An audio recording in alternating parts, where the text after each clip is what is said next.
옆에 있는 분하고 서로 인사하십시다. 주의 이름으로 사랑합니다.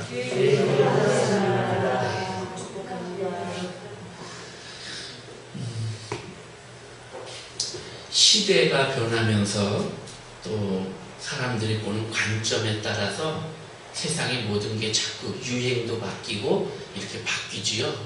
그처럼 우리 신학도 조금씩 변경이 되고 바뀌어요. 제가 공부를 하던 1980년대 그때에 우리나라를 휩싸고 있던 신학의 조류가 있었어요. 그 신학이 뭐냐면 해방신학이에요. 해방신학 또는 민중신학이라고 했어요. 예수님이 이 세상에 오신 것은 영적으로 마귀에게 눌려있는 그런 영혼들을 해방하기 위해서 오셨다. 맞죠? 그런데 이제 그걸 조금 더 나가서 그래서 예수님은 이 땅에 오셔서 그 죄에 억눌려 있는 민중들, 백성들을 해방시키기 위해서 주님은 혁명가 같은 역할을 하셨다는 거예요. 자, 이게 이제 조금 더 발전이 되면서 그러면서 신학생들 사이에서도 이제 막 데모가 일어나고 이렇게 했습니다. 예수님이 우리를 영적으로 해방시키기 위해서 오신 것은 맞아요. 그런데 그렇게 해서 정치적으로 막 나가서 우리가 으쌰으쌰 하면서 그것까지는 이제 조금 더 생각해 볼 그런 여지가 있어요.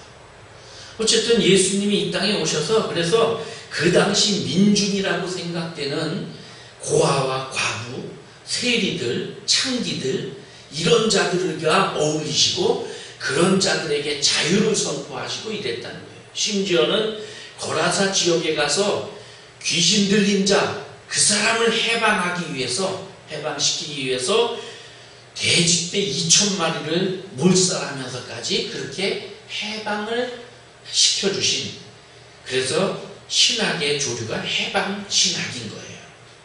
예수님이 그렇게 오셨다는 거죠. 자, 그러다가 조금 더 지나서 이제 90년대 말 2000년대 들어오면서 번영신학이라는 신학이 또 유행을 타기 시작했어요. 번영신학 또는 형통신학이라고 그렇게 말해요. 자, 이건 뭐냐면 하나님을 믿으면 복이 온다. 그래서 성공하고 번성하고 형통한다. 이렇게 주장하는 거예요. 자, 이것도 맞아요.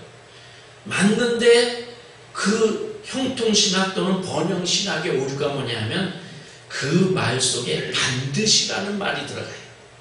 그러니까 하나님을 믿으면 반드시 복이 오고 반드시 성공하고 반드시 번영하고 이렇게 된다는 거예요. 이제 이것 때문에 조금 이 신학에 위험성이 있는 거죠. 여러분 우리가 흔히 전도할 때 그러잖아요. 예수 믿고 복 받으세요. 그러죠. 하나님을 믿으면 복이 옵니다. 이렇게 복 받으라 그래요. 여기서 말하는 이 복이 뭐예요? 이 복은 영혼 구원이에요. 우리가 하나님을 믿으면 예수를 믿으면 구원받는 이 복이 오는 거예요. 물론 그 복과 함께 세상에서 잘 되는 복, 우리가 흔히 말하는 부귀영화, 돈도 잘 벌고 또 사람들 앞에 명예롭게 되고 어떤 권력도 얻고 뭐 이런 것들도 얻지요. 근데 반드시는 아니란 말이죠. 이것이 너무 이것에 치우치다 보니까 이제 기복신앙이 됐어요. 예수 믿으면 반드시 잘 돼야 되고 예수 믿으면 부자 돼야 되고 예수 믿으면 시험에도 덜컥 합격해야 되고 예수 믿으면 뭐든지 다 승승장구해야 되는 거예요.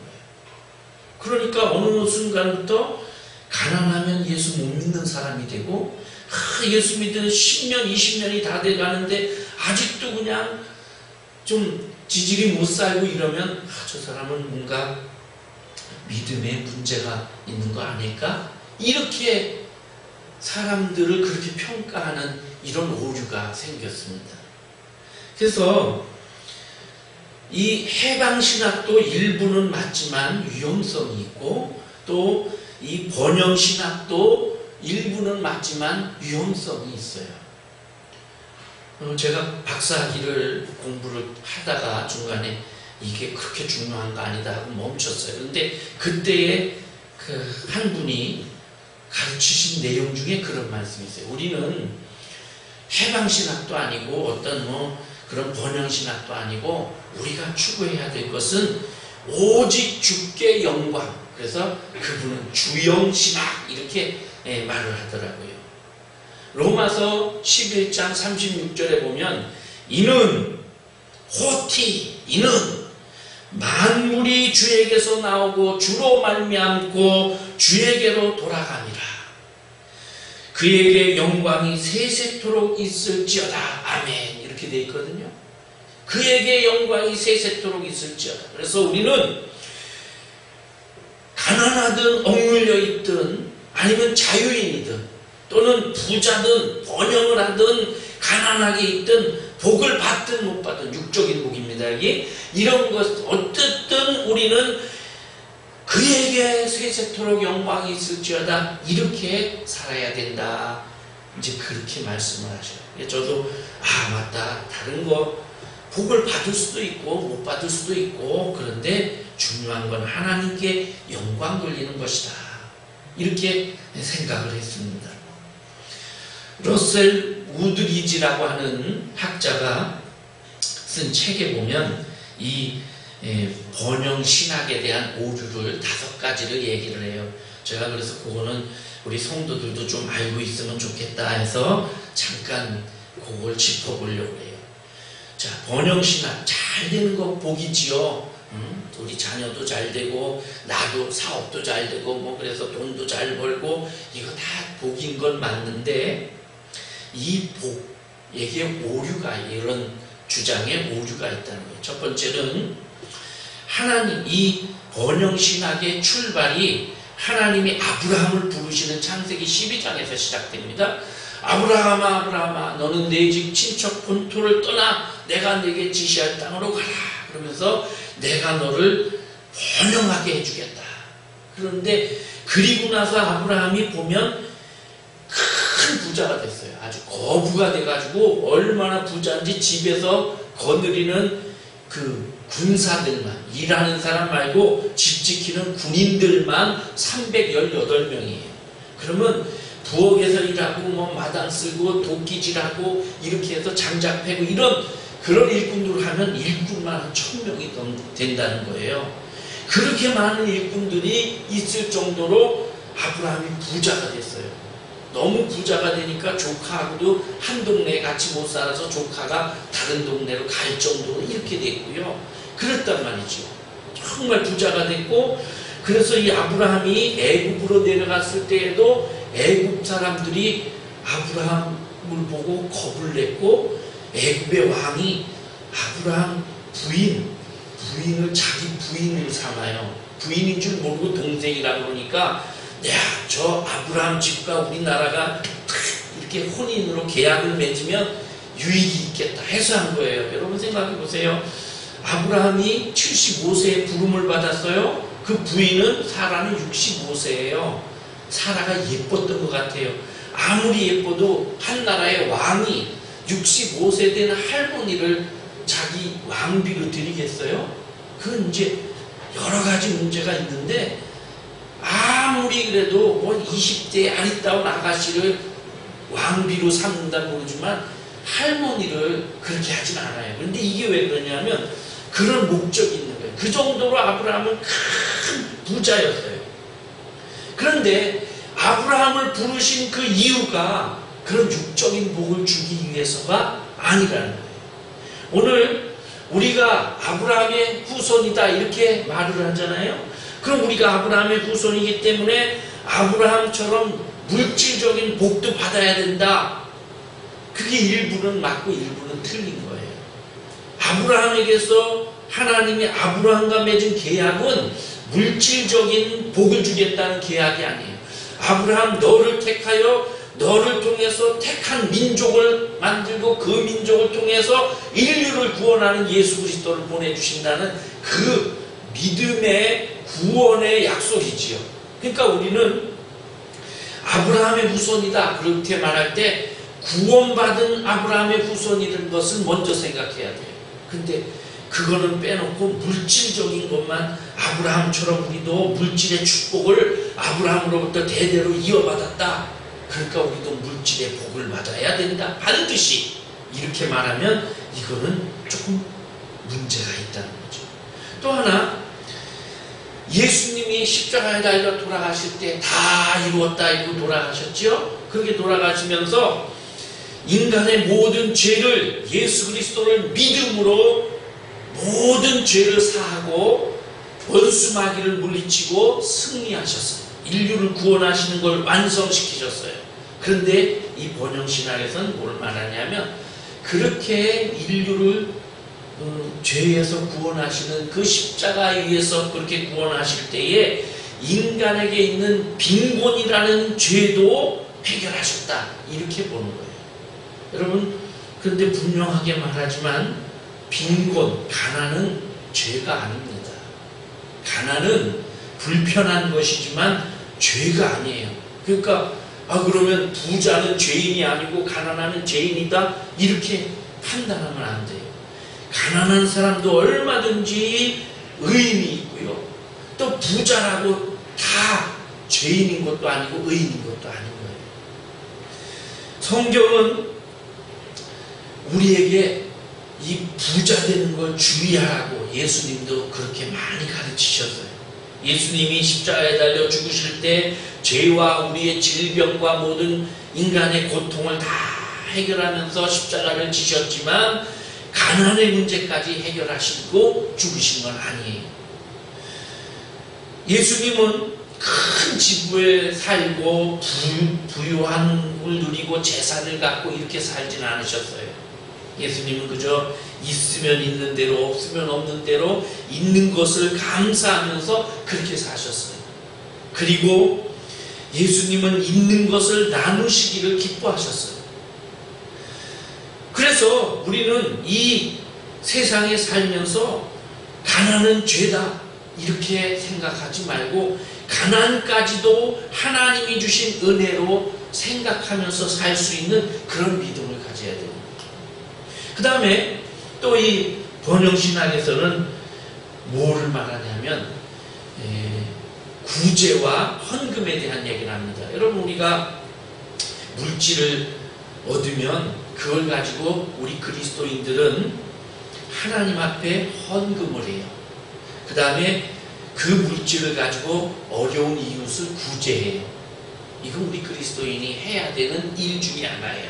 그런데 그 목적이 뭐냐 이거죠. 보상의 법칙에 의해서 내가 하나님 앞에 100만 원을 드리면 하나님은 10배, 100배로 해서 1000만 원, 1억을 주실 거야. 이런 보상의 법칙이 아닙니다. 내가 가난한 자들을 도와주면 성경에 주님께서 소자들에게 한 것이 곧 나에게 한 것이니라. 그러니까 네가 그렇게 하면 내가 갚아주리라. 물론 주님이 갚아주시는 때도 있어요. 근데 우리는 그걸 바라면서 하는 건 아니라는 거죠. 마치 사업을 투자하는데 내가 100만 원 투자해가지고 나중에 1000만 원 이익을 얻고 이러듯이 그렇게 하나님 앞에 헌금하고 그렇게 이웃에게 구제하고 이렇게 하는 거 아니라는 거예요. 근데 번영신학은 그쪽으로 흘러가요. 우리가 복받기 위해서 헌금해야 되고 복받기 위해서 하나님 앞에 드려야 한다. 복받기 위해서 이웃에게 베풀어야 한다. 물론 성경에 보면 나를 위해서 자기 형제나 자매나 부모나 전토 집안이 논밭을 드린 자는 현세에도 100배를 받고 나중에 천국에서 영원한 영생을 받게 될 것이다. 주님이 그렇게 말씀하신 건 맞아요. 그런데 그걸 생각하면서 그러면 내가 주님 앞에 10,000원 헌금하면 100배나 받는다니까 100만 원을 주님이 갚아주시겠구나. 이런 보상의 원칙을 가지고 헌금하는 거 아니에요. 감사해서 하는 거고 주의 영광을 위해서 주님의 복음이 전파되게 하기 위해서 우리가 구제도 하고 이러는 거죠. 그래서 그런 위험이 있다는 거예요. 그 다음에 믿음을, 이 번영신학에서는 믿음을 복받는 수단으로 생각해요. 믿음이 있으면 복을 주신다, 하나님이. 믿음이 있으면 구원받는다. 이 구원의 복을 주시는 건 맞는데, 믿음이 있으면 재산도 늘어나고 하는 사업도 잘 되고 뭐 이렇게, 그거는 아니라는 거예요. 그 다음에 우리가 기도하는 그 기도도 복받기 위해서 하는 거 아니라는 겁니다. 번영신학에서는 마치 알라딘의 요술램프처럼, 알라딘의 요술램프, 그걸 아라비안 나이트에 보면 막 그걸 문지르니까 퐁 하고 거기서 큰 요정이 나오지요. 그 요정 이름이 지니예요. 지니라는 요정이 딱 나와가지고, 주인님 뭘 해드릴까요? 그러면 집을 하나 지어라. 밤사이에 집이 하나 쫙 생기고 이러잖아요. 마치 우리가 기도하는 것을 하나님을 막 억제이고 또는 협박하고 하나님께 청구서를 내밀고 그래가지고 하나님 이것도 주시고 저것도 주시고 이렇게 하는 거 아니라는 거예요. 하나님의 기도를 하나님의 팔을 비틀어서 그래서 뭔가 쥐어짜내는 그런 기도가 아니라는 거예요. 근데 번영신학은 기도는 복받기 위한 수단으로 그렇게 잘못 가르쳐요. 그래서 기도하고 그래서 복받아야 된다. 기도해서 부자 되고 기도해서 사업도 잘 되고 이렇게 가르치고 있단 말이죠. 위험한 거예요. 그래서 우리가 기도하는 것은 하나님의 뜻이 이루어지기를 위해 기도하는 거죠. 그래서 예수님은 기도하면서 아버지의 원대로 되기를 원하나이다. 때로는 내가 원하는 것이 아니라 내가 원하는 것을 포기하고 하나님이 원하는 것을, 그래서 그 뜻을 알기 위해서 우리가 기도하는 것이라는 거예요. 자, 제가 왜 이 번영신학 얘기를 많이 하느냐 하면, 오늘날 많은 목회자들이 또는 우리 성도들이 어느새 이 번영신학의 영향에 깃들어져 있어요. 그래서 성도는 잘 돼야 되고 복받아야 되고, 그러다 보니까 교회 안에서도 부자들은 믿음 좋은 우리 집사님, 장로님이 복받아서 저렇게 잘 되고, 사업이 어느 날 막 안 된다 그러면 저 사람 뭔가 죄 졌나? 잘못 믿나? 이런 것에 빠져 있다라는, 그렇게 성도들이 그런 오해를 하고 살고 있기 때문에, 그래서 제가 이런 번영신학이 위험하다 하는 얘기를 합니다. 자, 이제 오늘 본문으로 제가 다시 얘기를 돌려봅니다. 오늘 본문 얘기는 요셉 얘기예요. 여러분 우리 요셉 얘기 잘 알잖아요. 요셉이 지금 이 39장에 어떤 상황이냐면 형들에게 미움받아가지고 그래서 팔려갔어요. 아라비아 상인들에게 끌려가지고 이스마엘 사람들 손에 끌려서, 그래서 애굽 땅에 가가지고 애굽의 노예시장에서 노예로 팔려갔는데, 팔려간 곳이 어디냐 하면 애굽의 바로 왕의 친위대장 이렇게 돼 있는데, 우리로 치면 비서실장 내지는 경호실장쯤 되는 그런 아주 왕하고 가까이 있는 그런 높은 벼슬을 하는 그 보디발이라고 하는 사람 집에 팔려갔다는 거예요. 자, 그런데 이제 한번 읽어보십시다. 오늘 말씀 2절을 한번 읽어볼게요. 같이 읽습니다. 시작. 여호와께서 요셉과 함께 하심으로 그가 형통한 자가 되어 그의 주인 애굽 사람의 집에 있으니. 자, 요셉이 형통한 자가 되었다고 되어 있어요. 그죠? 요셉이 형통한 자가 되었다. 3절 또 읽어봅니다. 시작. 그의 주인이 여호와께서 그와 함께 하심을 보며 또 여호와께서 그의 범사에 형통하게 하심을 보았더라. 형통하게. 자, 2절에도 형통한 자가 되었고 3절에도 형통하게 했다.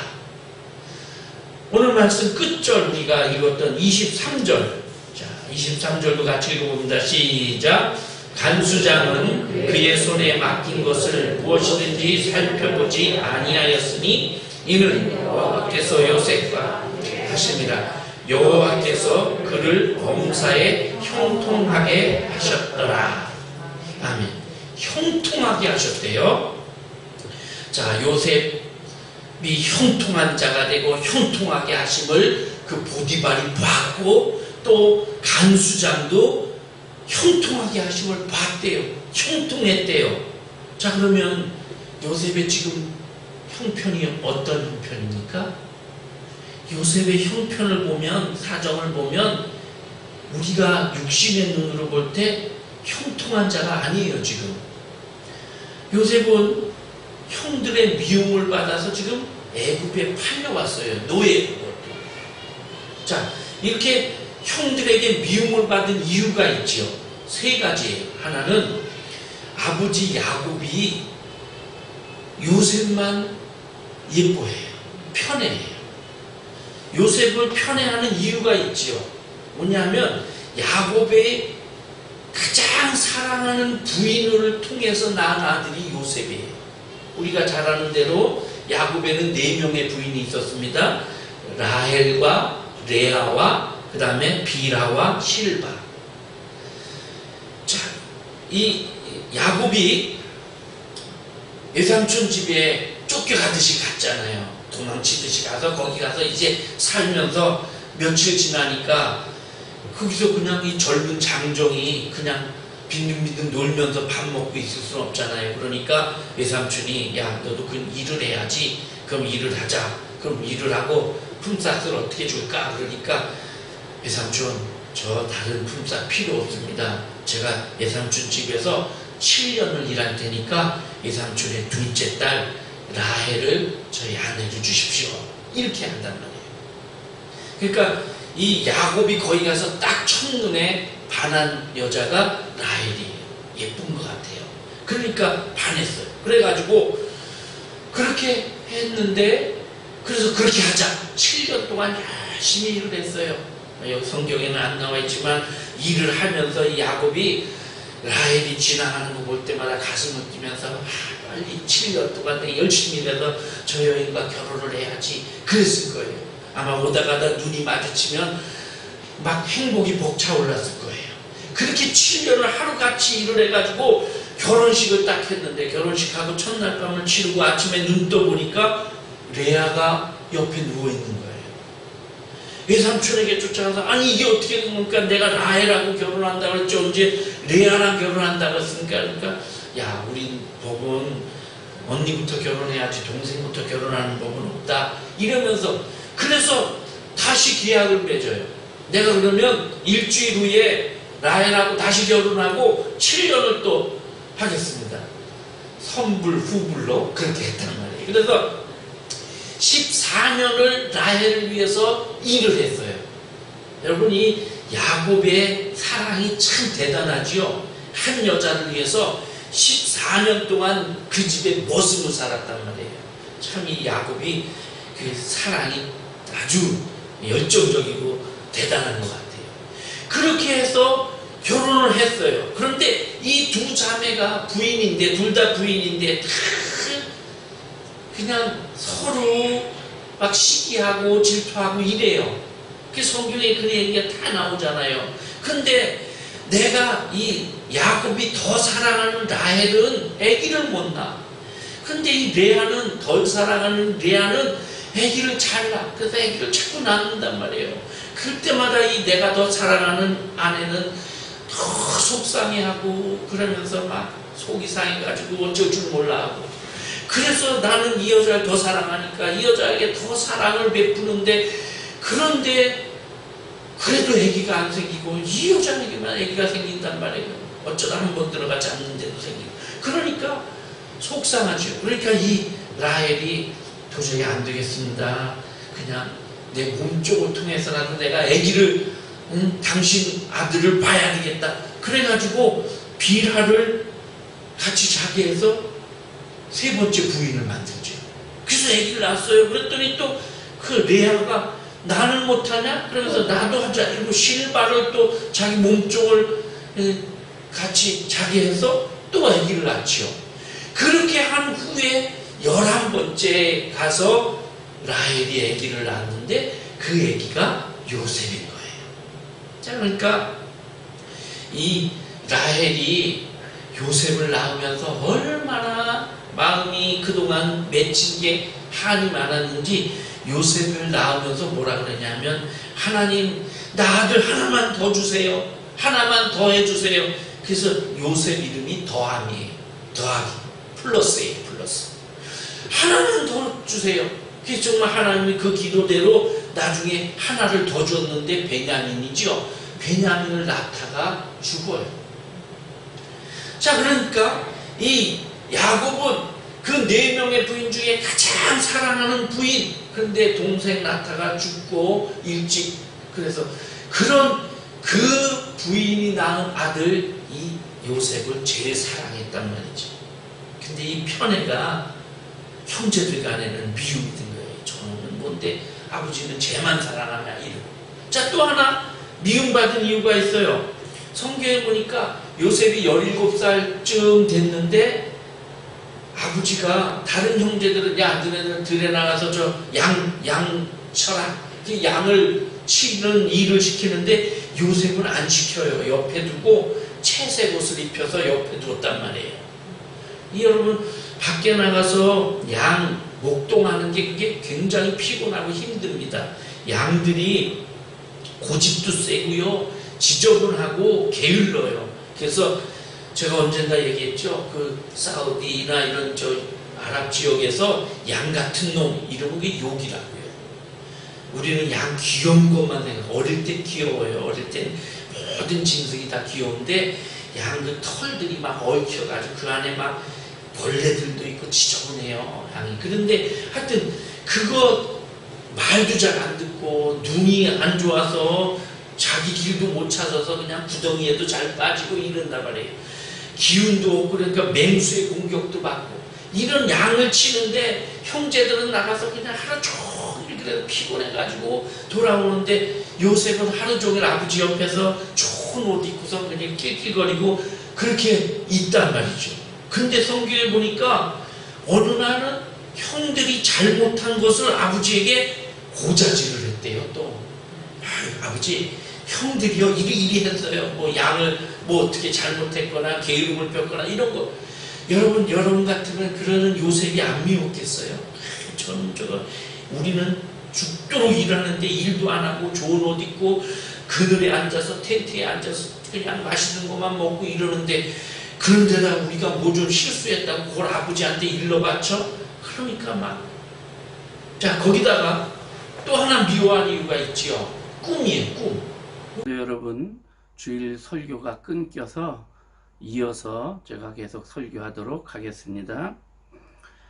세 번째 형들이 요셉을 미워한 이유가 있습니다. 바로 꿈입니다. 우리가 잘 아는 대로 요셉은 꿈쟁이잖아요. 어느 날 형들과 같이 온 가족이 식사하는 식탁 위에서 요셉이 형들에게 말합니다.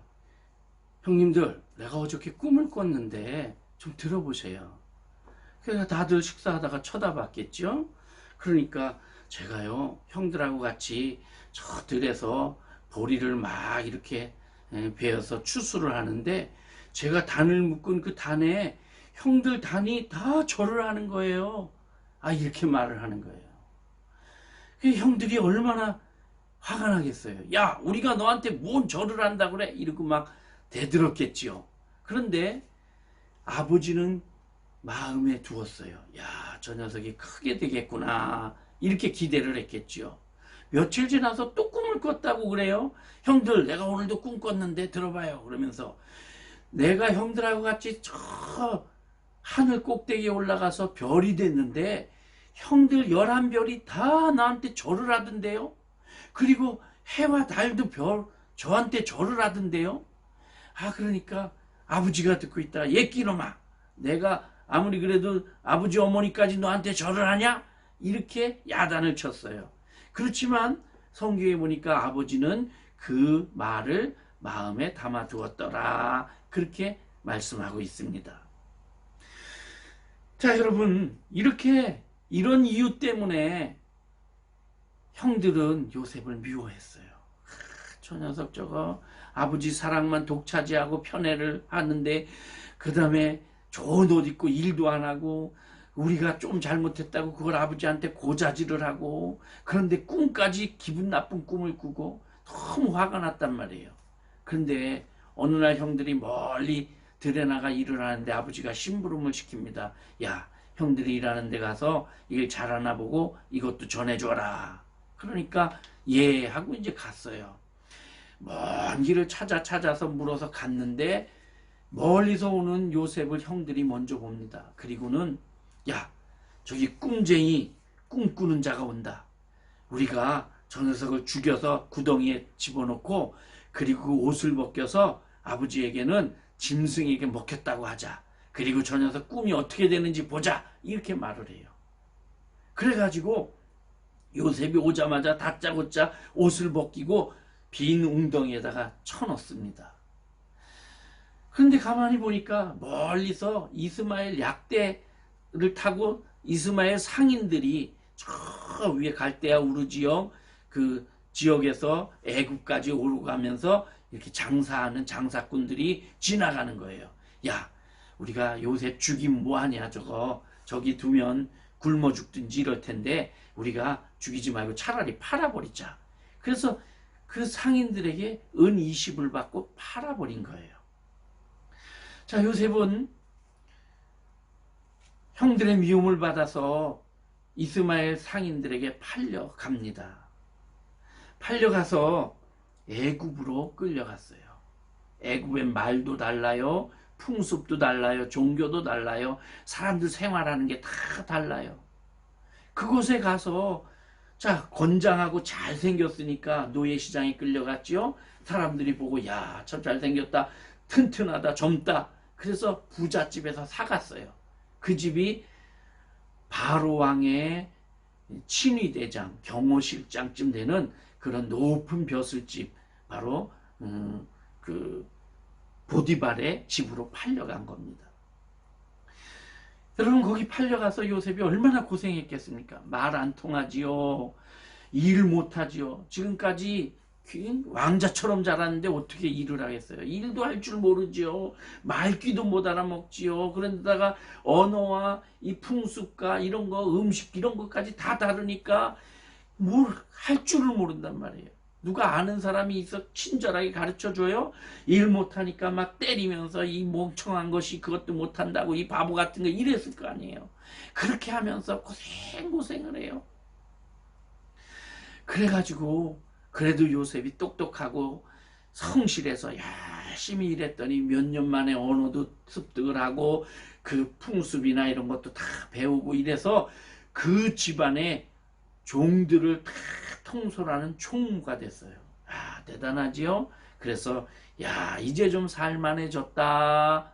그렇게 생각이 되는 그런 때에 그 어느 날부터 그 집 사모님 눈빛이 달라지고 말소리가 달라지고 행동이 달라지는 거예요.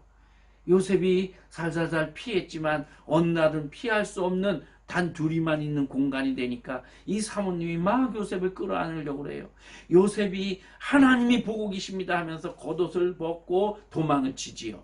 그러자 이 사모님이 오히려 역으로 요셉이 나를 강제로 겁간하려 했다고 이렇게 소리를 쳐가지고 그래서 요셉에게 죄를 뒤집어 씌워서 요셉이 감옥에 가게 됩니다. 자, 여러분, 요셉이 형통한 자입니까? 종으로 팔려갔어요. 버림받았어요. 자, 거기서 고생해서 좀 살만해졌다 싶은데 이젠 또 억울한 누명을 써 감옥에 갔어요. 이래도 형통한 자입니까? 근데 성경은 형통한 자라고 말하잖아요. 오늘 우리가 읽은 말씀, 아까 읽었던 말씀 다시 한번 봅니다. 형통한 자가 되었다는 그 말을 수식하는 수식어를 잘 살펴보시기 바랍니다. 창세기 39장 2절, 여호와께서 요셉과 함께 하심으로 그가 형통한 자가 되어. 형통한 자가 됐는데 왜? 요셉과 여호와 하나님이 함께 하심으로. 39장 3절, 그의 주인이 여호와께서 그와 함께 하심을 보며 또 여호와께서 그의 범사에 형통하게 하심을 보았더라. 형통하게 되었는데 그 이유가 여호와께서 그와 함께 하심을 보았기 때문에. 39장 23절 이는 여호와께서 요셉과 함께 하심이라. 여호와께서 그를 범사에 형통하게 하셨더라. 그 다음에 39장 21절에도 보면 여호와께서 요셉과 함께 하시고, 형통이라는 단어에 따라붙는 말은 여호와께서 요셉과 함께 하셨다 하는 그 단어예요. 자, 그러니까 형들에게 배신당해서 팔려가고 또 억울한 누명을 쓰고 감옥에 가고 정말 세상 사람들로 말하면 재수없는 일들이 계속 벌어지는데, 그런데도 형통하게 하다고 말할 수 있는 이유는 여호와 하나님이 함께 하셨기 때문에. 형통이라는 단어는 사전으로 보면 모든 일이 실타래가 풀리듯이 술술 잘 풀린다, 이런 뜻이에요. 그런데 요셉은 일이 술술 풀립니까? 풀리는 듯 하다가 또 꼬이고 또 꼬이고 그러잖아요. 그럼에도 형통한 자가 되었다는 그 이유는 여호와 하나님이 함께 하셔서. 요셉은 지금 철저하게 단절되어 버렸습니다. 형들에게 버림받았고 노예로 붙잡혀가서 고생했는데, 그런데 억울한 일을 당하고 또 감옥에 갇히고, 하루아침에 부잣집 도련님에서 제일 하찮은 종이 되었어요. 일을 할 줄 몰라요. 그래서 고생해요. 혼홀단신이 됐어요. 누구 하나 친절하게 말해주는 사람 없고 도와주는 사람 없어요. 요셉은 도망치려고 해도 도망칠 수도 없고, 혹시 도망친다고 해도 집이 너무 멀어서 찾아갈 수도 없어요. 사람의 기준으로 보면 망한 인생, 재수없는 인생. 그런데 성경은 여호와 하나님이 요셉과 함께 하심으로 형통한 자가 되었다. 하나님은 요셉을 큰 계획 속에 포함시키셨어요.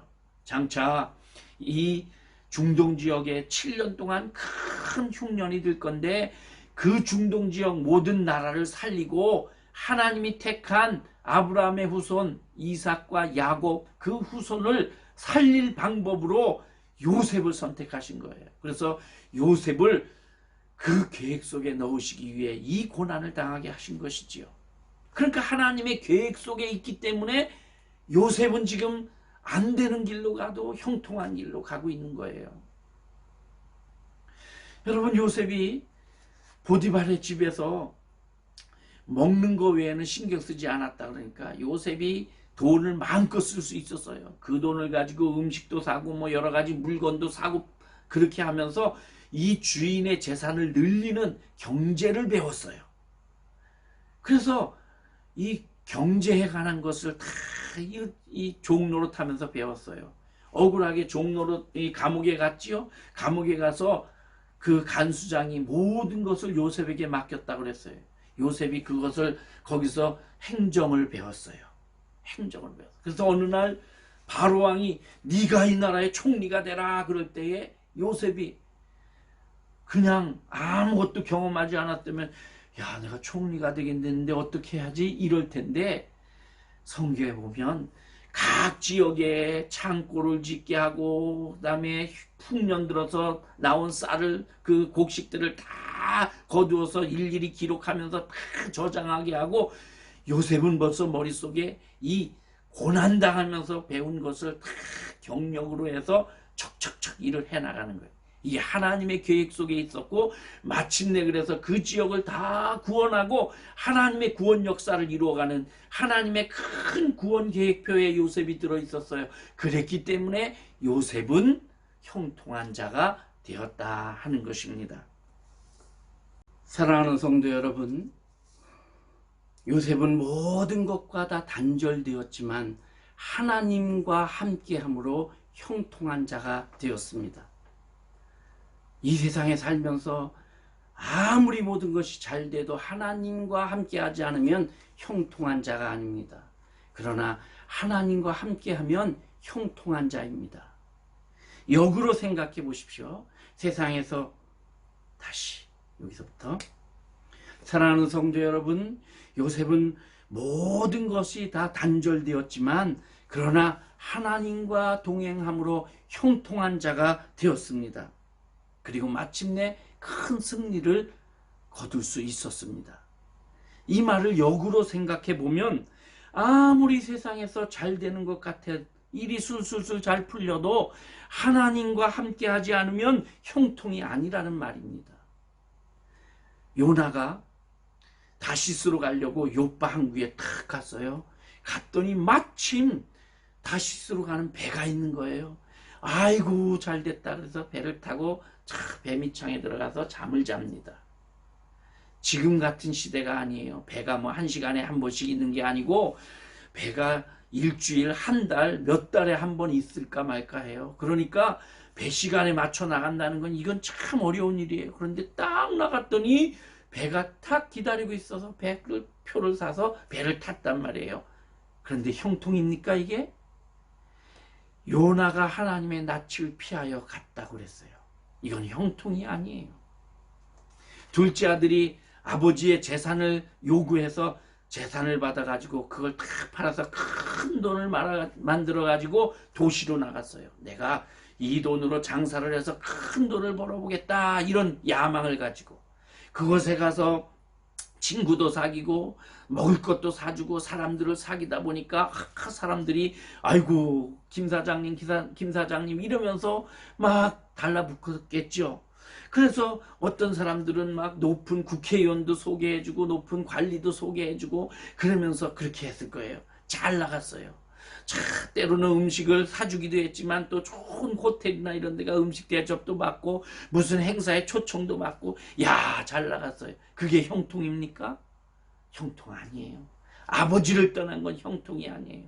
그래서 성경을 보니까 이 아들이 나중에야 다 잃어버리고 돼지 먹는 쥐업 열매 먹다가도 배가 고르니까 내가 아버지 집에 돌아가야 되겠다 이러고 벌떡 일어나 돌아가잖아요. 이게 형통이라고 성경은 말해주고 있는 거예요. 만약에 이 아들이 그렇게 나가서 도시에 가서 잘 돼서 큰 부자가 돼 잘 살았다 그럼 성경이 그것을 형통이라고 그랬을까요? 아닙니다. 그렇게 됐어도 아버지를 떠난 그는 형통이 아닙니다. 아버지 곁에 있고 아버지와 함께하는 그것이 형통이에요. 아버지께로 돌아오는 것이 형통이에요. 오늘 요셉이 형통한 자가 되었다는 그 의미는 하나님이 함께 하셨다는 그것 때문이에요. 하나님과 함께하는 사람, 하나님 곁에 있는 사람, 그 사람이 축복의 사람인 줄로 믿습니다. 요셉은 담장을 넘은 가지와 같다. 이런 복을 받을 수 있었던 것 하나님이 함께 하셨기 때문에 여러분 하나님 곁에 가까이 계셔야 됩니다. 하나님의 말씀 곁에 있어야 됩니다. 하나님의 집인 교회 곁에 있어야 됩니다. 이렇게 될 때에 복 있는 자, 형통한 자가 되는 것입니다. 하나님을 가까이 함이 내게 복이라. 내가 주 여호와를 나의 피난처로 삼아 주의 모든 행적을 전파하리이다. 시편 73편의 기자는 이렇게 말하는 거예요. 하나님 가까이 하는 게 복이다. 여러분 지금 코로나로 인해서 사람들이 점점 예배를 멀리해요. 하나님을 멀리해요.